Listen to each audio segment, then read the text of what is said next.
TV land, and welcome to Machtails from the Cantina Live. God, I missed that live show intro. We haven't done one in a while, but I'm digging that new StreamYard music. I want to thank all my producers for producing the show. I could not do this without you guys.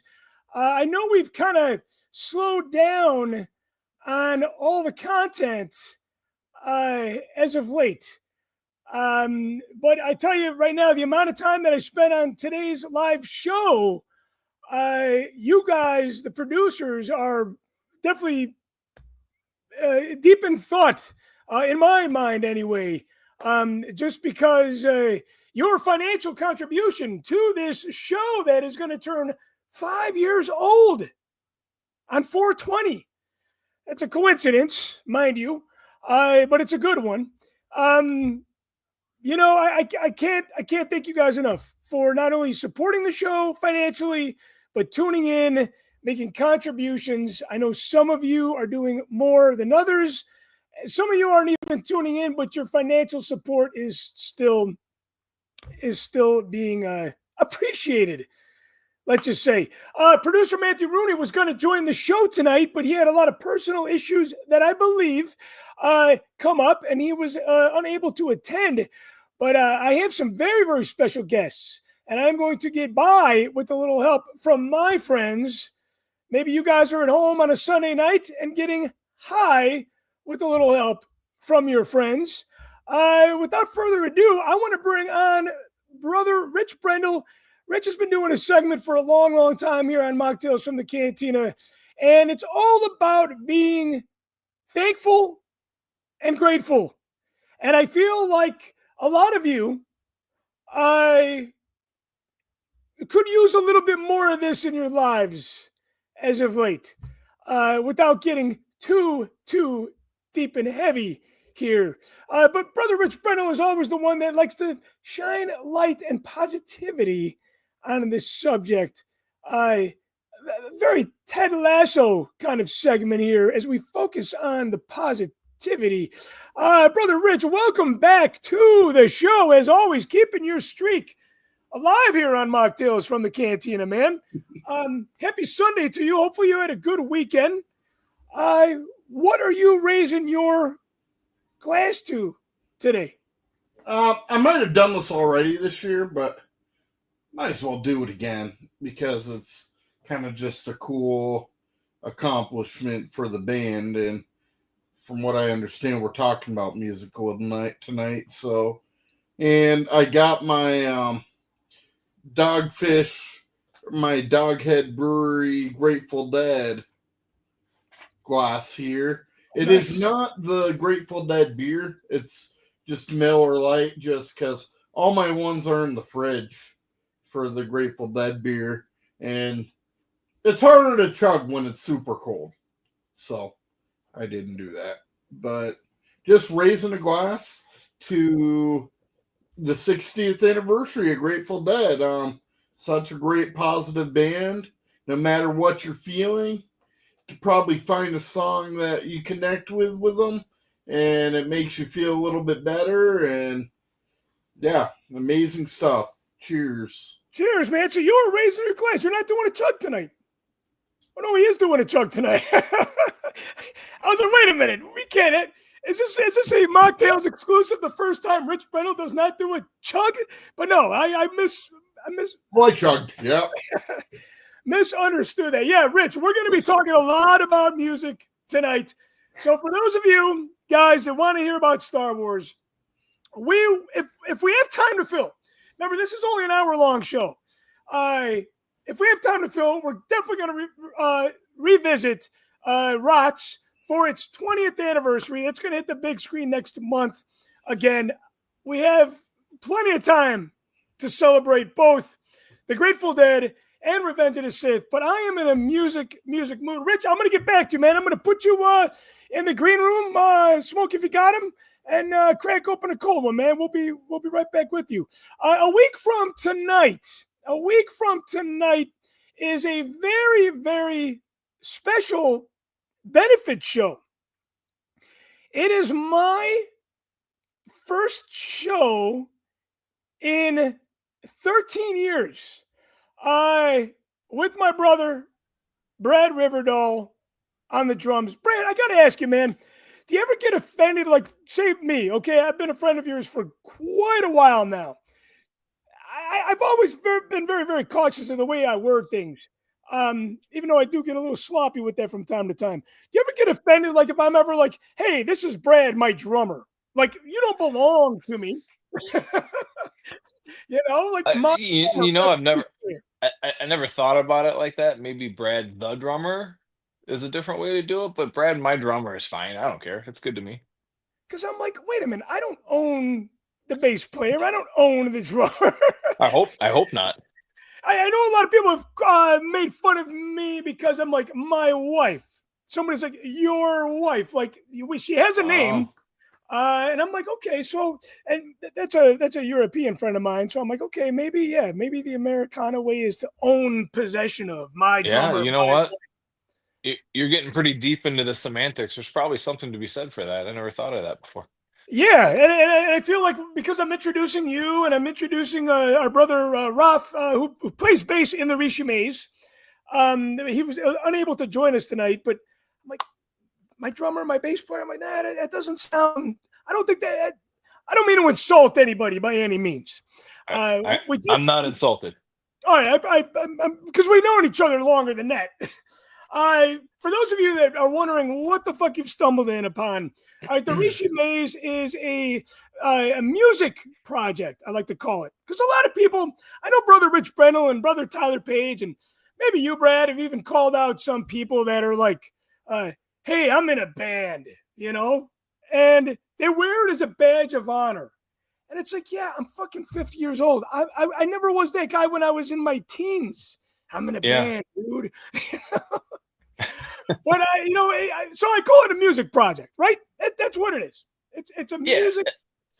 I always look at it as some people have their weekly poker night with their friends, or they're in a bowling league or whatever. Like, if you play an instrument and you want to keep playing an instrument, you play an instrument with other people. You get together, you make music, you have fun with it. Doesn't mean you're like in the band. You're just doing what you love.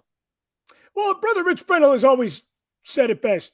We were made to create, Yeah, and I feel like right now, a lot of you people that have known me for a long time, you're catching me in a transition. Some of you that have known me for a super long time, you've seen this transition before.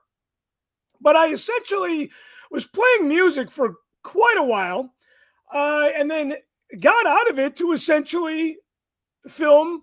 We're going to talk a little bit about this tonight. The Force Within Us. Actually, it turned 12, which is a very odd number, right? It's not a landmark anniversary, but yesterday was the anniversary of the release of the Force Within Us, and I thought it was kind of odd because I had spent the anniversary last night going to check out what I call a stoner rock legend, Brampy York, who started Caius, started Fu Manchu, has been doing a solo thing for a long, long time. So I'm going to bring Brother Rich back on sooner than later to talk about uh, just the anniversary, if you will, of the release date of The Force Within Us. But so I got out of playing music, right?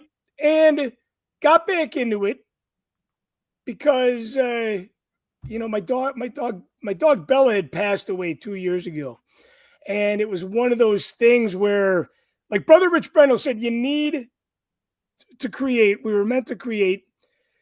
I felt like music was the creativity outlet that I needed to express the heavy heartedness that I had with the loss.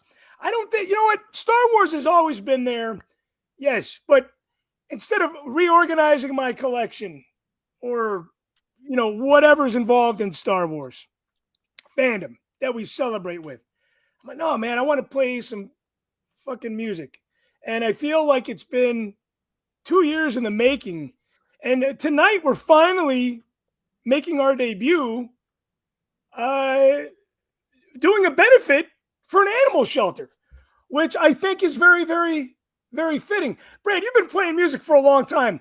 What are your feelings based around this specific show? And you are doing double duties here. You're the drummer for not only Rishi Mays, but your long-standing band, the Hambones. Have you done double duty before? What is your feeling going into next Sunday, just as you feel right now, a week out? I'm just gonna have fun with it. It's gonna be cool to play this music that we've been doing with a heavy Star Wars tent. Mind everyone listening. It's a lot of Star Wars influence, and it's very instrumental, cool stuff, fun music. But yeah, I've done double duty before. Playing with the Bear Hambones, this stuff is a lot of these songs I've been playing for so long. It's just like I don't even really have to think about it. Just what you bring to it. I've done. It's been a while, but like way back in the day, when I was in like a pop punk band in the late '90s, early 2000s. Did a couple shows where I was the drummer in two bands opening, and it's fun. You don't have to worry about the other drummer getting the stuff off the stage because you are the other drummer. That's a bright side. Yeah, right. I think that's a huge part of it. Yeah, for sure. Um, so I think it's fair enough to say that you and I are on two completely different levels about going into next Sunday. Yeah, I mean, you know what? I try not to. I try to like remain even keel about stuff like that, and then so I'm not getting too hyped up. A lot of people, I get nervous if I'm in front of people. For some reason, when I sit down though behind the drums, it kind of goes away. It's like having a podium if you're giving a speech. Like you have that podium, it's that little barrier, Yeah, that kind of yeah, for protects you sure. from the audience. Like like if I were to stand up in front of a crowd in front of my drums, I'd be like, oh man, I'm nervous. But if I'm sitting down and I'm kind of like, hidden behind there, it's all good. And you know what? But That's a really, really good way to put it because, look, I haven't been on stage in this caliber. I got a photo here. This is kind of a fun photo. So we actually tying it into Star Wars as much as we can. And obviously, the band name Rishi Mays, again, shout out to producer and brother Todd Suds Sedlak for the name. I wanted to name the band Moons of Bogdan. Obviously from Attack of the Clones as well. And Suds is like, hey, man, Rishi Mays would be a cool. And I'm like, yeah, that sounds, it's essentially like a planetary, it's a dwarf solar system, I believe, if I remember yeah, correctly. and So, it's one of those cool ones too, where like if you like everybody's seen. I don't care, even if you aren't a huge Star Wars fan, you've probably seen Attack of the Clones. It's one of those names where like unless you're like super deep in the woods with Star Wars, you're like, why does that sound familiar? Rishi Mays, where have I heard that before? Because right. when Dexter Jettster says it, it's like, oh, the Rishi Mays, Yeah, right. It's, it's a it's cool very name. pronounced, I guess. Yeah, And, yeah, it's a cool name. and it's crazy because it is said twice, right? It's said by Obi-Wan and it's said by Dexter. But so we get back from so the band Moose, which are playing a lot of those songs with the new spin on it. That was the band that I was in with the old bass player, and my cousin Mike was in the beginning of that. A lot of you guys might know this story, but we're revisiting it because we're a week out before we make our debut as the Rishi Mays. So I get back. We play our last show in January of 2012, and then we're going to talk a little bit about this. We're going to talk about Kiss coming back. Brad, I know you're going to verify this. You're going to validate this news or not, but a lot of bands do that. Like, I'm done and then I'm back in. So that's exactly what we did. We did this benefit concert for Pause in June of 2012. Oddly enough, without our drummer, we used a different drummer, not to sound too Spinal Tappy here, but we came back from California, filming in Northern California, The Force Within Us. And brother Ian Vasic takes this photo and does this. It was June 23rd. That was the last time I was on stage like this. That's a long time ago. But going back to your thought about having that podium, I think that is why I was able to play percussion with brother Glenn Nelson a couple times throughout the years and not get too nervous because my hand drum was my podium, if you will. Okay, so before we go into Grateful Dead, Brad, let's talk about this. This popped up on Google. What is going on with Kiss? I know you're a huge Kiss fan. What is the real news and the real story as you know it? And did it come from a reliable source? Yeah, so I mean, I saw something very briefly, and I don't even know if I know the whole story. It seemed to be reliable because it was all over the place, but I guess they're doing a show for which is so funny, their 50th anniversary, which has already happened, but it's Kiss, so whatever they say is the truth as they see it, I guess. That would have been like 2023 would have been the 50th anniversary, but somehow they're like, oh, we're doing a 50th anniversary show, supposedly. 2 years later. Yeah, 2 years later, but it's not. They are staying true. They said before, we're not ruling out any one-off performances, or maybe we'll get up and do something, but it's like no makeup. It's just them wearing their street clothes, and they're going to invite, I guess, Bruce Kulick, who was their longtime guitar player from like 1984 all the way up until when they put the makeup back on in the late 90s. So, yeah, I don't know. They're doing a one-off show somewhere. A one-off That's all I show. know. And brother Ian Savage is chiming in. Ian said he's never understood the Kiss craze. Brad, we don't have time to explain this. Well, let me just say this. You just haven't listened enough. That's all I'll say. Yeah, for me, Kiss was all about nostalgia, right? Because my sister dressed up, and we gotta dig that photo out because I'm like 2 years old. My sister's dressed up as Paul Stanley. I mean, to me, it was really all about the nostalgia factor. I've said this Yeah. a handful of times that Kiss was like my first taste of nostalgia before the Muppets and then before Yeah. Star Wars. Well, if you look at like photos of like pop culture stuff from the 70s, it's gonna be somebody with a Star Wars Ben Cooper costume on, or somebody like with their face painted. Like if it's like 1977 to like 1979, it's I mean, like, dude, it was they were the yeah, Taylor Swift of the it was nothing. 70s. It was nothing but. I mean, I was too young to appreciate it, but at that point, it was nothing but Star Wars and Kiss for a good 2-year period. Yeah, at the same time, Yeah, same time, totally. same time, it was, and both. Here's the thing that Kiss and Star Wars share, man, the merchandising. Oh yeah. Oh, totally, totally. I mean that was a big thing. Okay, so they're gonna play their 50th. You know what? Who did that? I want to say Rush did that. They were on tour for their 40th anniversary, and it was their farewell. But something was aligned. Like they either celebrated it too early or too late. Yeah. Hey, it happens. It happens. I get it. And obviously Kiss went on tour with Rush back in the day. So maybe Kiss took a page from the Rush playbook. Yeah, they did. I've got a poster in my garage too. It's like from like 1982 or something, and it's like the 10th anniversary tour. I'm like, it wasn't even back in the early 80s. You were fudging the numbers, like whatever suited the interest at the moment. It sounds better than the 8th anniversary. Okay, now though they, according to Family Guy, they saved Christmas, but before they saved Christmas, they something of Phantom of the Park. Did they? Oh yeah. If nobody's ever seen it, if I won't want to say this would help you appreciate them, but they did Oh, a no, I movie. saw that movie. I saw the movie. Yeah, it was a Hanna-Barbera sponsored movie, made for TV movie called Kiss Meets the Phantom of the Park, and it is legendary in its awfulness. It's like, Oh, I think it's.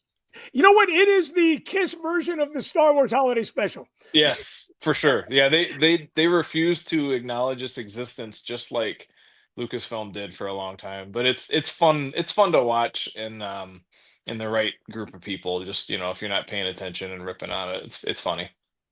Boston Dan is not a fan of the movie. I got to tell you, one of the things about that film is, I got to think about it in the late 80s, because I kind of got into Kiss like 86, 87. Like hardcore. Older brothers of friends were into Kiss, and there was no YouTube.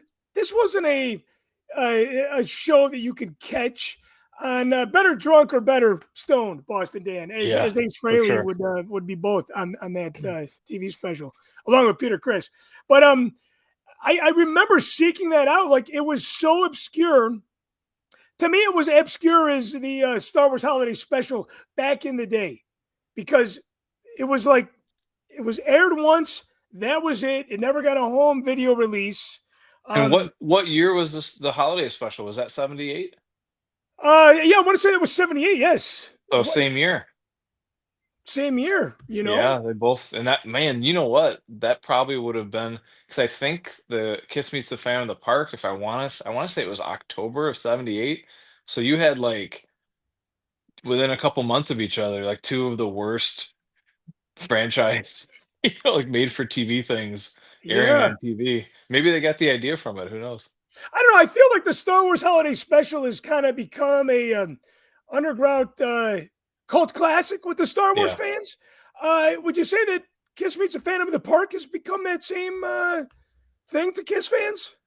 The holiday special at least has the animated Boba Fett sequence, which everybody's like, There's something that's, to salvage yeah, with there's that. something good. Like, I don't, well, you know what though? There's a couple of really cool, because even like you're saying, in like the 80s or 90s, like before YouTube and all that stuff, it was kind of hard to find good footage of Kiss in the makeup, like performing. It was like this legend of like, well, what was it like? I've seen photos. There are two really cool, like full song performances in that movie. Like they performed at Magic Mountain in California, and Okay. they just brought in cameras and like did like a six camera shot with them playing on stage in their heyday, which is cool. So I guess that's like the only redeeming factor. Everything else, like when they have to stop and deliver lines and act, it's just like it's When they have to beyond. act, it's terrible.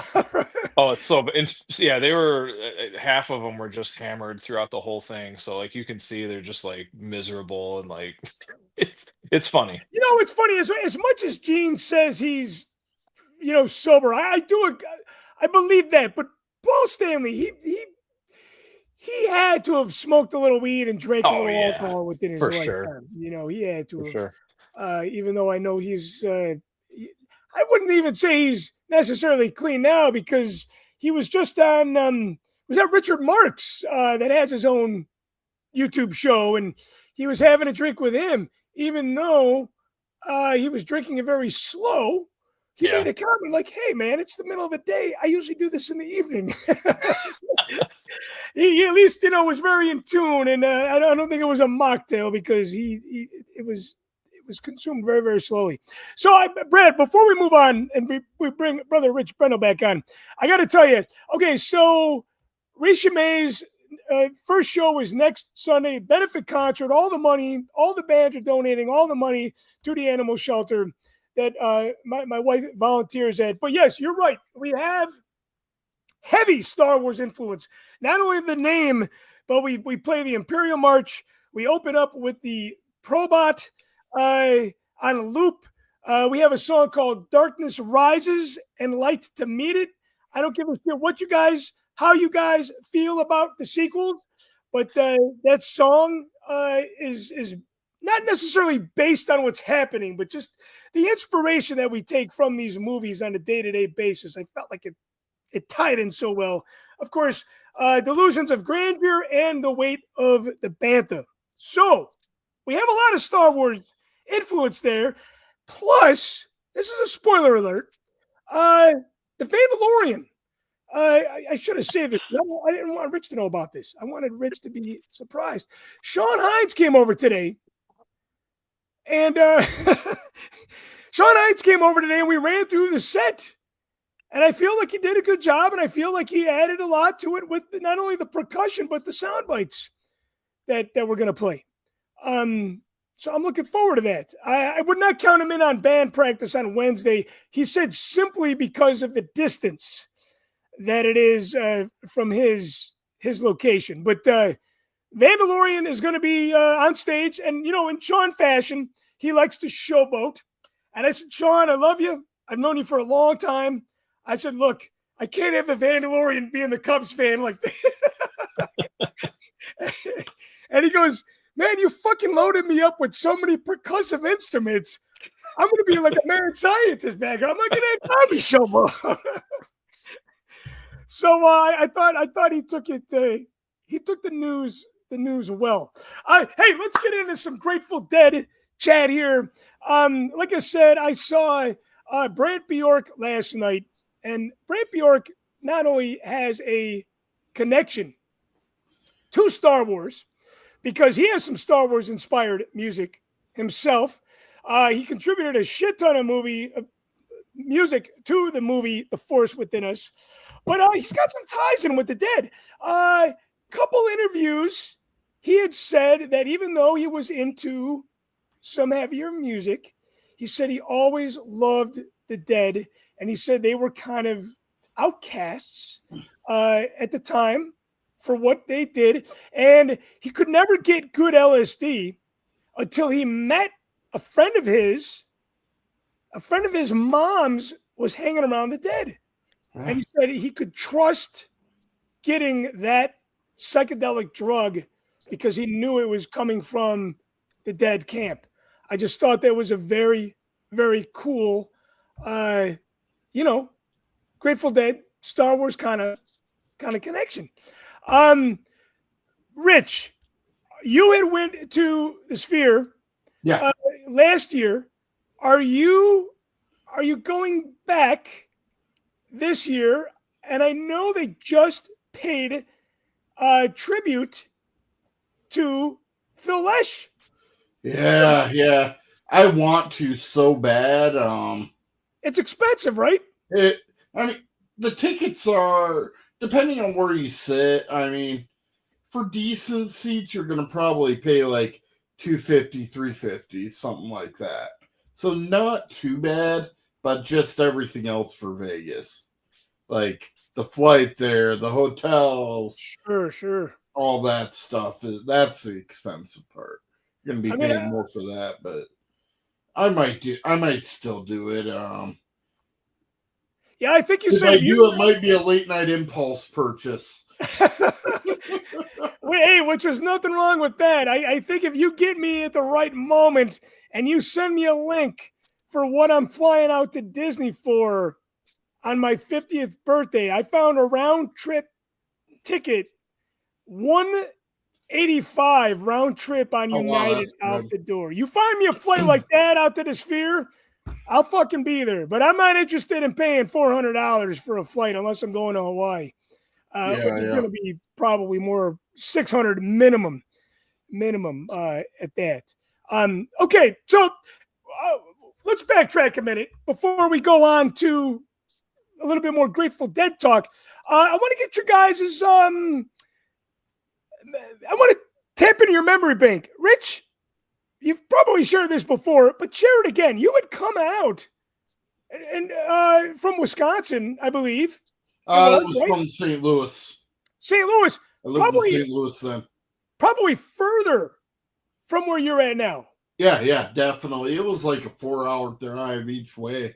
And you drove that, and you drove it right back after it, yeah? Yeah, I worked the next morning, so I got home at like 2 a.m, got up at 8 for work. That was funny because you're like, I don't know if I can make the benefit show next week because I got to work. And I'm like, well, the show is early. And you're like, yeah, you know what?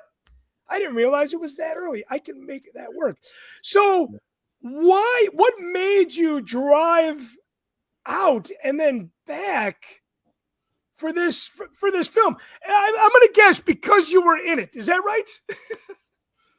Yeah, that was part of it. I thought that'd be fun to see myself on screen, but also, it was at the time in my life I was pretty free flowing with everything, and I just wanted to get away. I always like a good road trip, and yeah, and I wanted to show the support to you and all that too, and it was, and I'm so glad I did it. It was a really good time, and Yeah, it was quite the event. And God, the Arcada has changed so much. Rishi Mays is actually playing there on April 8th or 9th.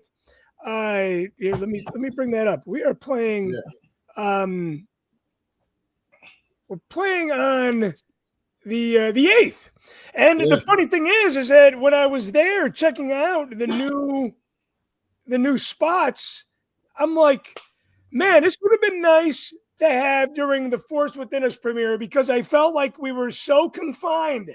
They have really opened up the Arcada Theater. So well, Yeah. I'm glad that it was a memorable night for you. Yeah.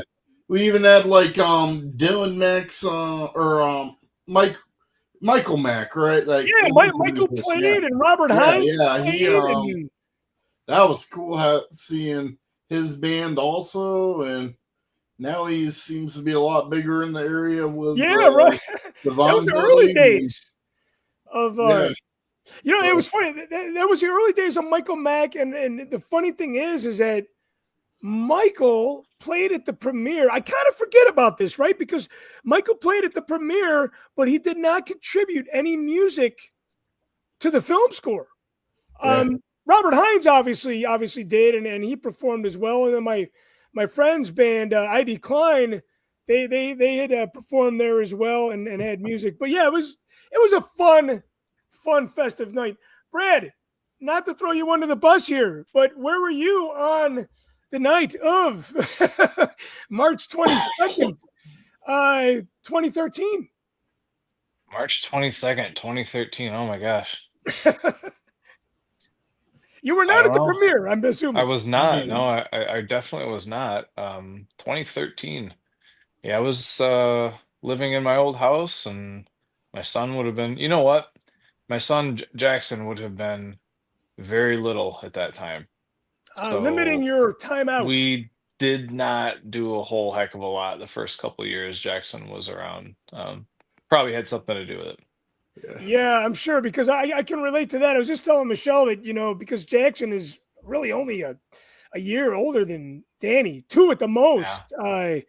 We can having kids changes a lot of your going out time Yeah, for he would sure. have been, gosh, he wouldn't even been one yet. So Oh yeah, yeah, that you was, can't go anywhere with the yeah, I with wasn't the doing. infant. I wasn't hanging out with the Arcada as much as I would have liked to have gone. I'm happy Yeah, that, sure.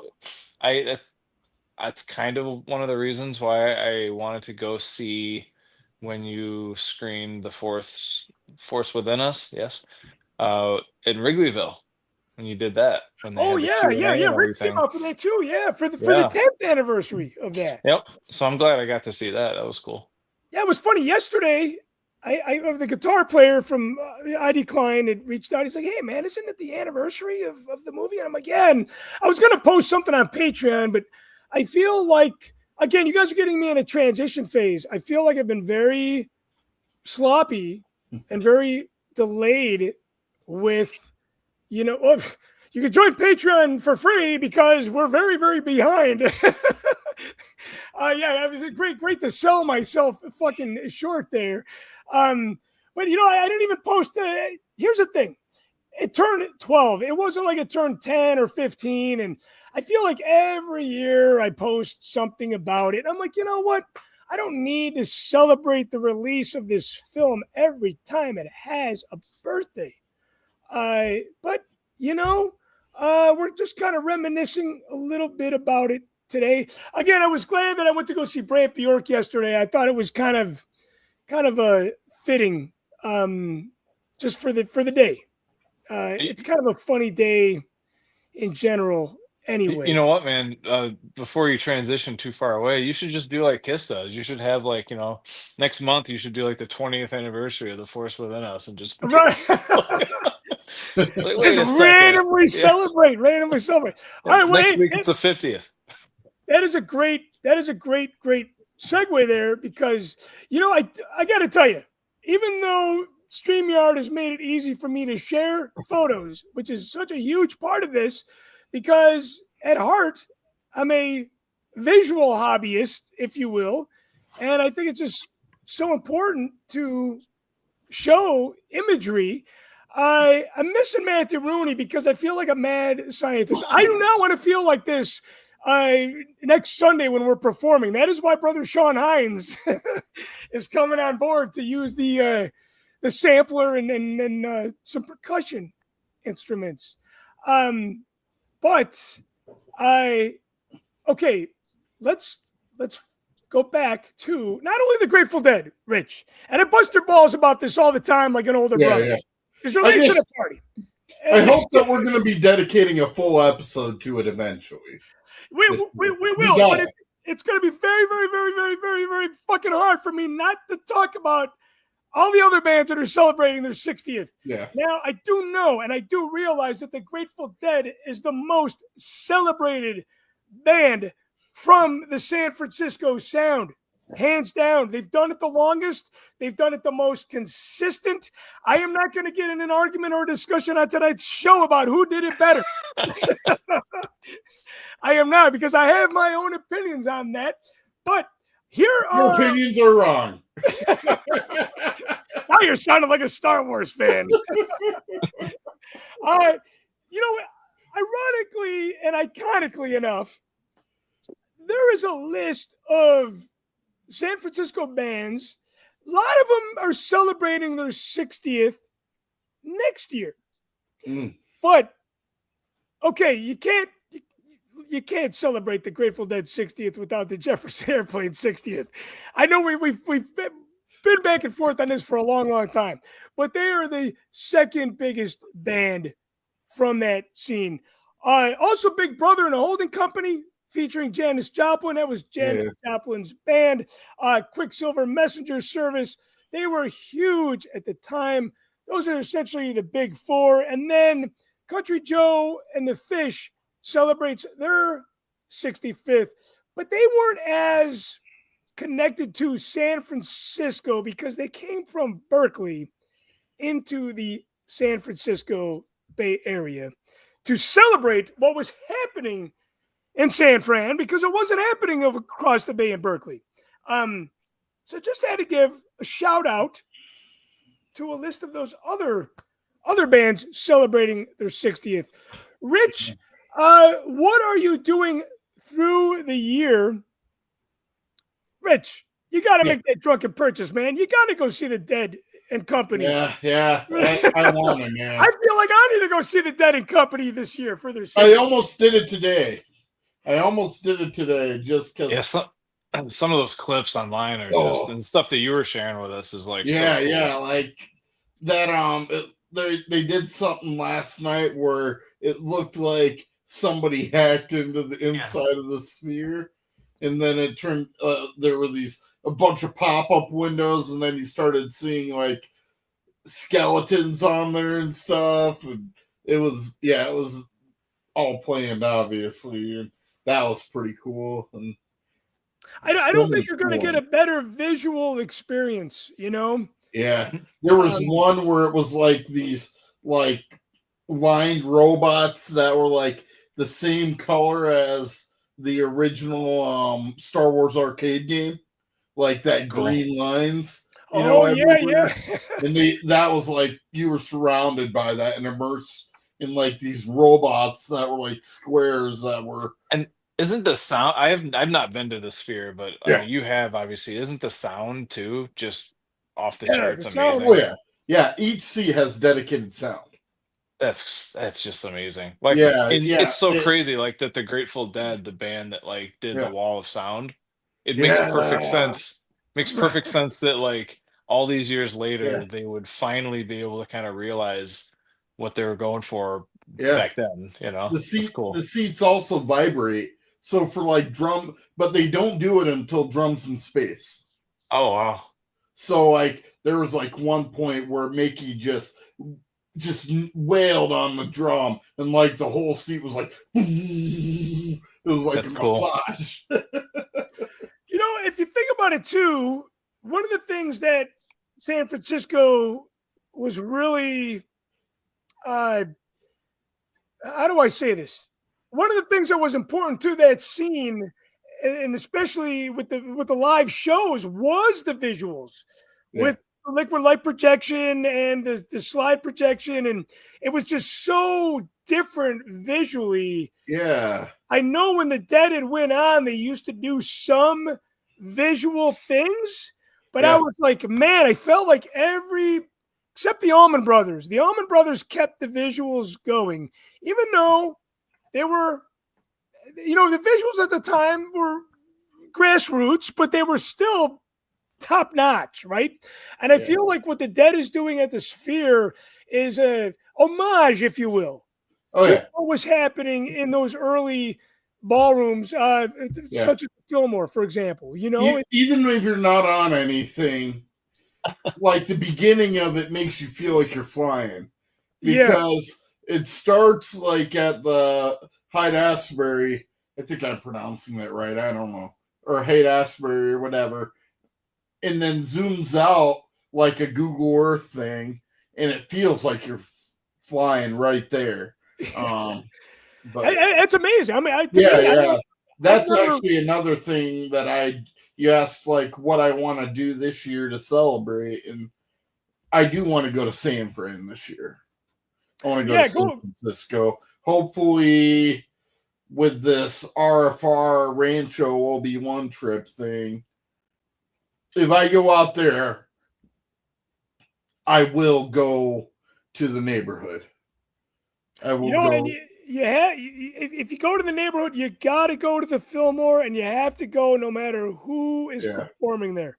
yeah. I definitely Like, want to spend like at least a full day in San Francisco.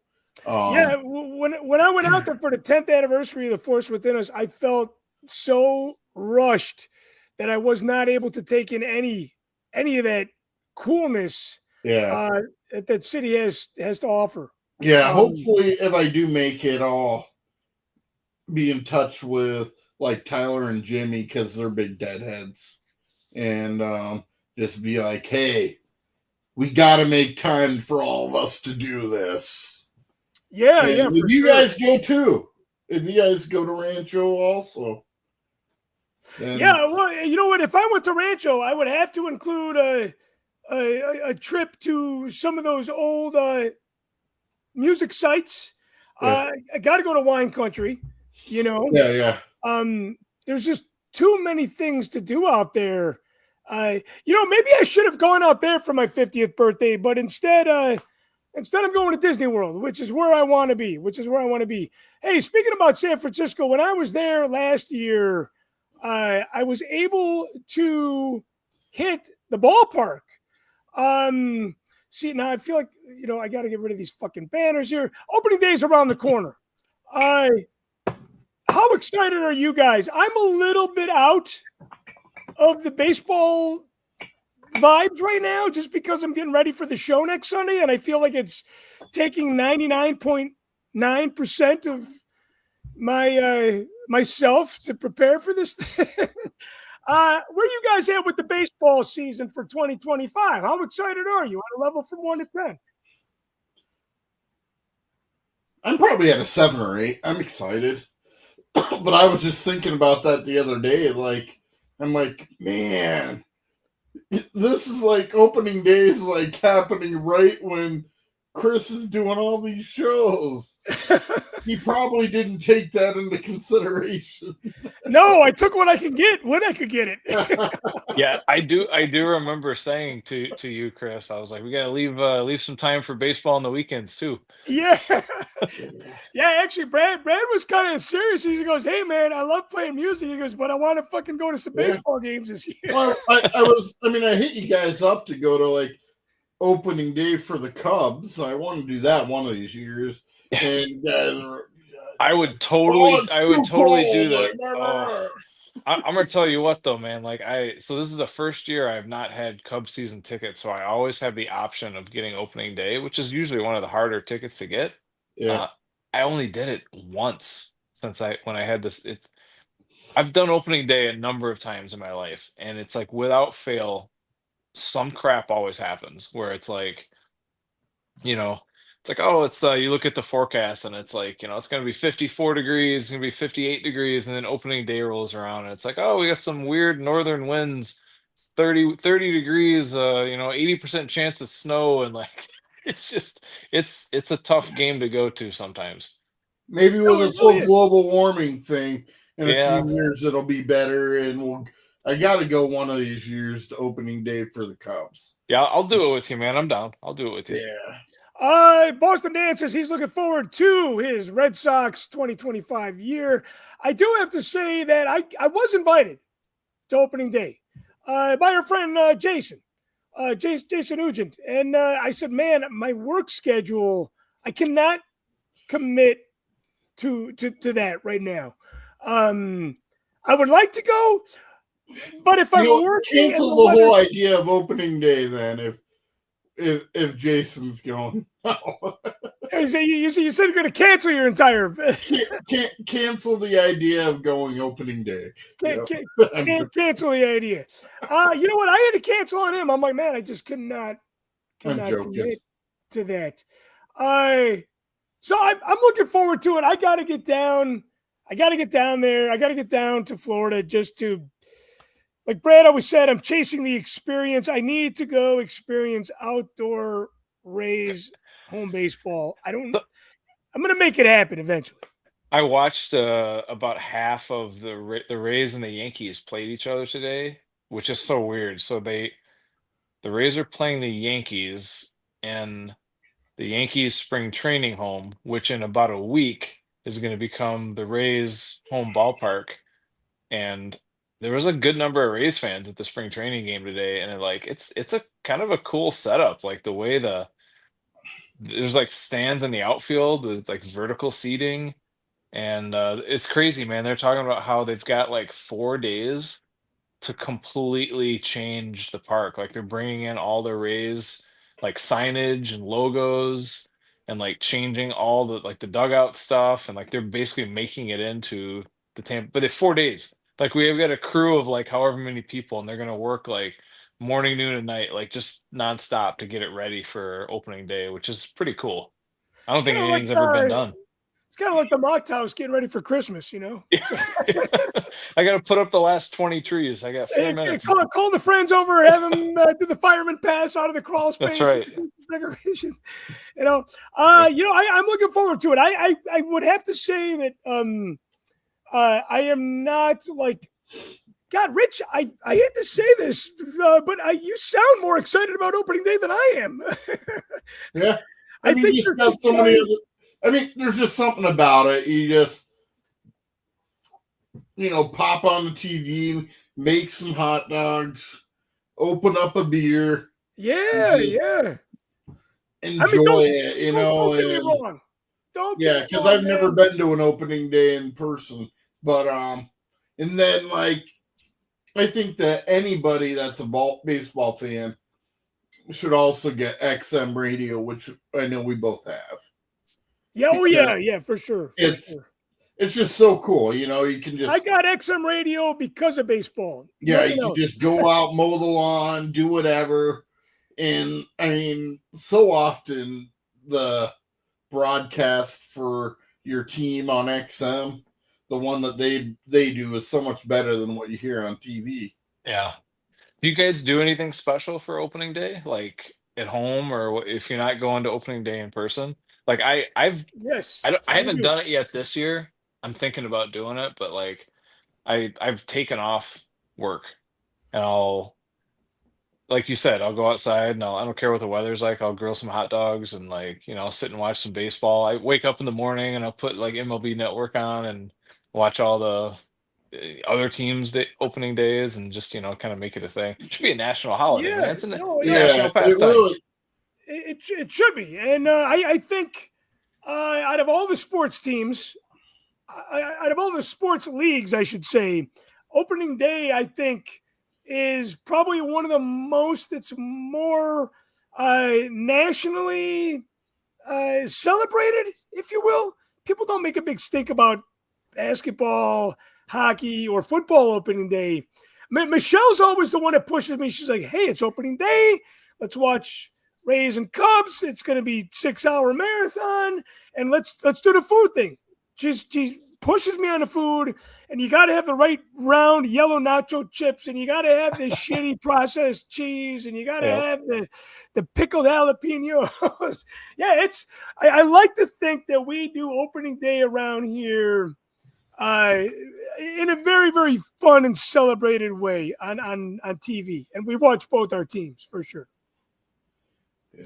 I don't think that now that's coming up. Opening day, I want to say, is the 27th, Rich, isn't it? Yeah. What is that? Thursday or Friday? What day is it? Let's do. I know Cubs opening. I think Cubs start That is on Thursday. Yeah, it's That- Thursday. Yeah, it usually falls on a Thursday, I think. Which last year, man, I should have done. I should have come out to Chicago last year. It was a beautiful day, I think, and Well, here's the thing. I do think that if it's a beautiful day on April 4th and we have no commitments, I think getting Cubs opening day tickets is not what it used to be. It's a little bit more realistic and easier. Yeah. So, Rich, I think if you're like, oh shit, the weather's going to be fuckable tomorrow, I'm going to Chicago. yeah. The weather's gonna be what? Oh yeah, that's a phrase we Yeah, use. you heard that the right way, my friend. Yes. Yeah. Here's the thing. We don't have that fucking intro and we don't have the disclaimer. So now we're in trouble. Now I got us in trouble. Yeah. Last year, man, like it was a Thursday, all my clients canceled, and I'm like, damn, I should have called up, but I should have done it. But Well, you know what? You can redeem yourself this year. Yeah, Red Sox are starting March 27th. So Thursday. Thursday, it looks like I'm taking the day off of work. yeah. Isn't Isn't it isn't Cubs first game this Friday? Well, Cubs You know, First home technically, game? Brad, didn't the Cubs technically start their season in Japan? That's an official. Oh yeah, I know that. yeah, they're starting the season 0-2, so Yeah. it's an uphill battle from here. Those fucking Dodgers. Yeah. But it'll be interesting to see what happens. It really, really is. I feel like I'm going into this kind of like how I went into Rogue One, zero expectations, and then I think I'm going to be, satisfied towards the end of the year. Either one, because my teams are going to be doing better than they should be, or two, I didn't really invest that much to begin with. Well, either way, it's like, you start talking about opening day, and you just know the weather is going to be nice sooner than later. Like you're going to be able to be outside more. It's just I don't know. It's a rebirth. Every year, it's a rebirth. It really is. I know Sharon Sandoval said it best about, and we can all relate to this, living in the Midwest. There was something about a strong, over the top, pretty emotional renewal around here for the people in the Midwest, and probably where Boston Dan is on the East Coast. For the people in Florida, not so much. Yeah. People in California, not so much. But, when the weather turns, baseball starts, it's a big, like today sucked. It rained. It was cloudy. It was, 38 degrees. It was horrible. It was absolutely horrible. Going back to music. This is important. Brad, I want to ask you a question. I'm going to throw you directly under the bus. Awesome. Here, I want to ask you because I am a big fan, and I know that they are dropping live at Pompeii the same time Rots is dropping in the theater. Pink Floyd went out to like this old school Roman amphitheater. It's like that's awesome. From is it BC or 80? It goes way back. They went out there and they shot a film in 1972. They're releasing it in 4K. It's not an anniversary year. They're like, you know what? Fuck Led Zeppelin. They did their IMAX movie. We're gonna do one and we're gonna do it better.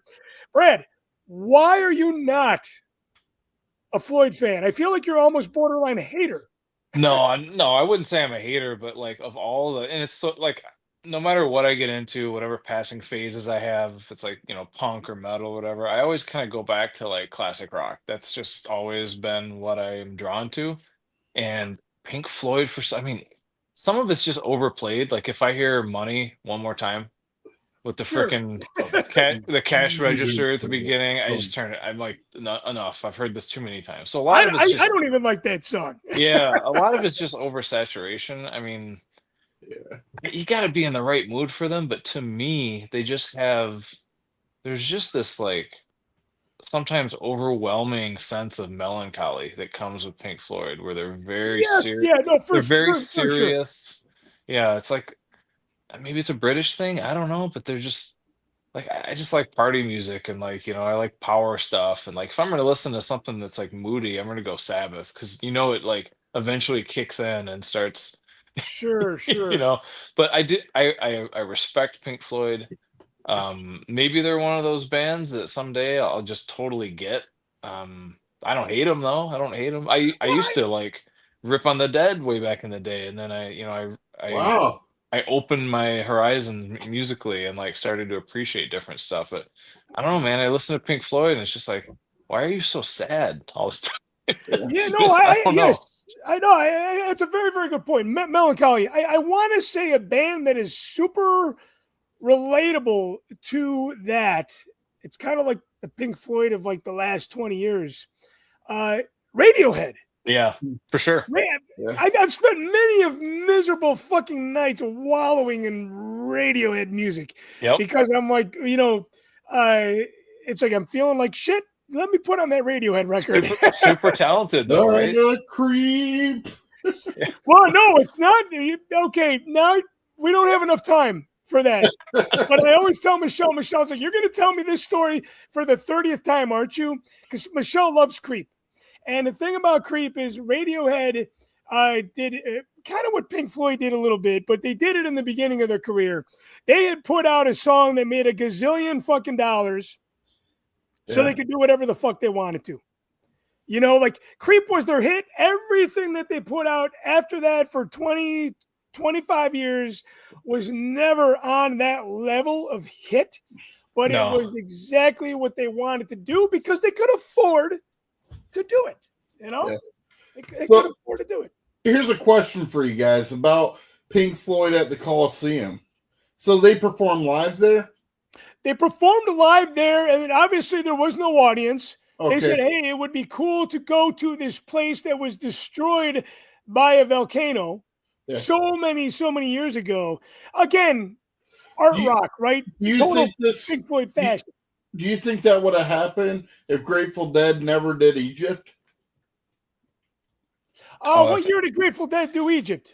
That was after 72, if that's when the Oh, Pink it Floyd was. thing Okay, was. wow. I'm almost don't quote me, but I'm almost positive that was later.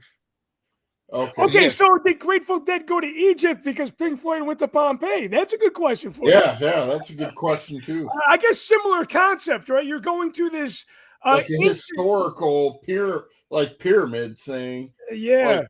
Yeah. Totally. You know what?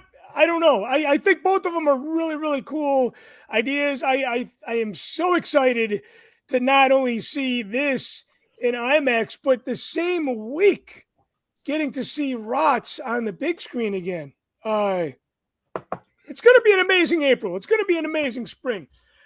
Speaking about April, before we end up, for those of you that are in the area, don't forget we have not one show next week, but 2 shows in April. Now, Rich, I am not going to hold it to you to make all 3 of these shows, but I highly recommend it. Yeah, I'm not going to do one of them's during the week, right? Yeah, one of them's on Tuesday. Yeah, I probably will not do that one. And I don't expect you to do so. But I tell you right now, if you come out for the weekday show, it's only a half an hour set too. So it might not be. I'll tell you right now, I won't. I'm not going to drive that far for a half hour.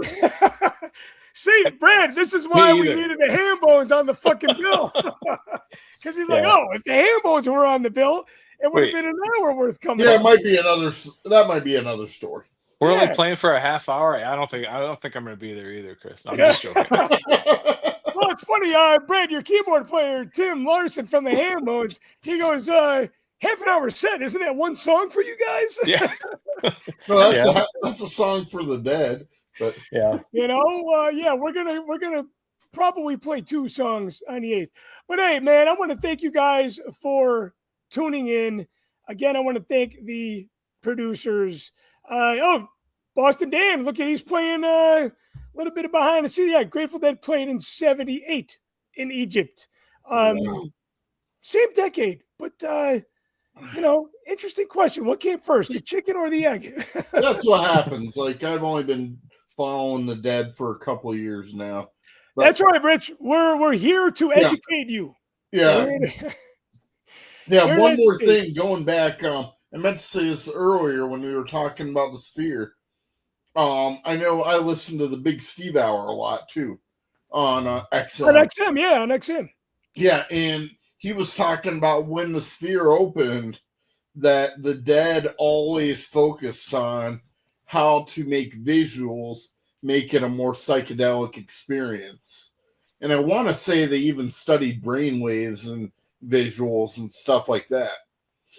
And so, yeah, Big Steve was saying that this is just the next level for him. It's kind of what they always wanted to do. They always making the visuals part of the experience.